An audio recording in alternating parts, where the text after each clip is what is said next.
Hello, friends, and welcome to another episode of A Happy Moment. First of all, I just want to say thank you for all the great feedback I've been getting from last week's episode, my interview with Krista Wojciechowski, and thank you again to Krista for coming on the show. I feel like it was probably my best episode yet, so I'm glad that everyone else is enjoying it too. I've also got a couple more big interviews in the pipeline, so stay tuned for that. This week, I just wanted to do a brief episode and go over a couple happenings in the wrestling world. Austin Theory.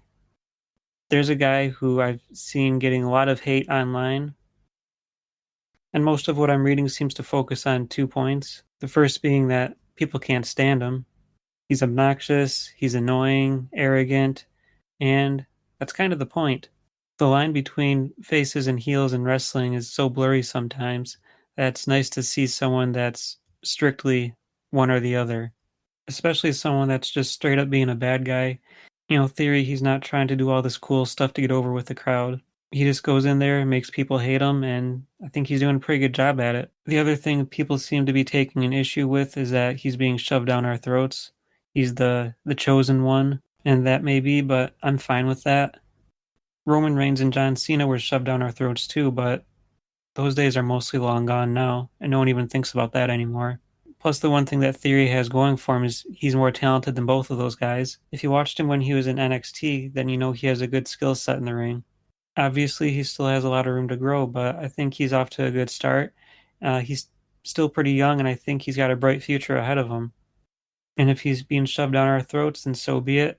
I think he'll work through it, and I'm not saying he's going to have a career as good as Reigns or Cena, but I think he'll do pretty well. The other story in the WWE that I've kept my eye on is the Genius of the Sky, Io Shirai. Io Shirai has been one of the top talents in the WWE for the last few years.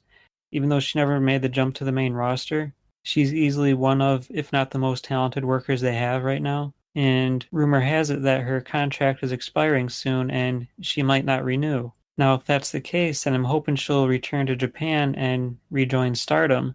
Just like Kairi Sane, it would be great to see her follow in the footsteps of Kairi and return to Stardom, which is where Io was before she left for the WWE. With all the talent they've been accumulating over there, I think she'd put on some phenomenal matches, and that's what I'm rooting for to happen. And speaking of Kairi, she recently hinted at challenging Saya Kamitani for the white belt, which would be an awesome match. Kairi's been unstoppable since she came back to Stardom, so it would be interesting to see how she fares with the Golden Phoenix.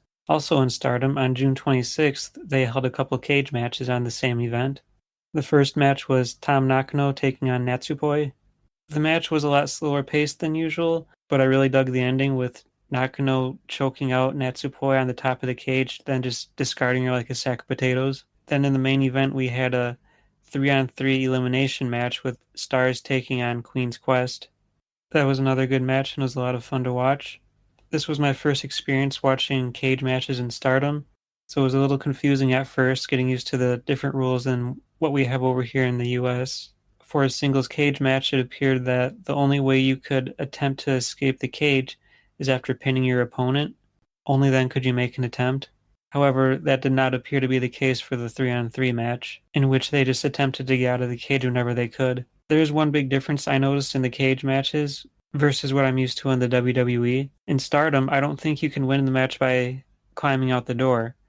Nobody ever attempted to, so I don't think that was an option. Looks like the only way to escape is going over the top. I was really glad to see that because sometimes in the WWE it just doesn't seem that plausible to me. Oftentimes it feels like someone could easily walk out the door if they wanted to, so I was definitely glad to see that rule difference.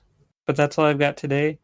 The next time I talk about Stardom, I'll go over what's happening in the 5-star GP. In the 5-star GP, we have 2 blocks of wrestlers, the red block and the blue block. The members within each block compete against each other in a round-robin style format. The person with the most points from each block goes on to face each other to determine the ultimate winner. They've been doing some qualifying matches, and the real thing should get underway very soon. And now that I'm talking about the 5-star GP and I've got it on my mind, I think it starts on July 30th this year. If that's the case, then maybe next week or the week after that, I'll make an episode where I go over who's competing in each block and make my prediction. So that should be a lot of fun. If you have any input on the 5-star GP or anything else I've talked about, please get a hold of me on Twitter at Happy Moment Pod. It'd be great to talk to you. Thank you all for joining me today, and I'll see you next time. Take care.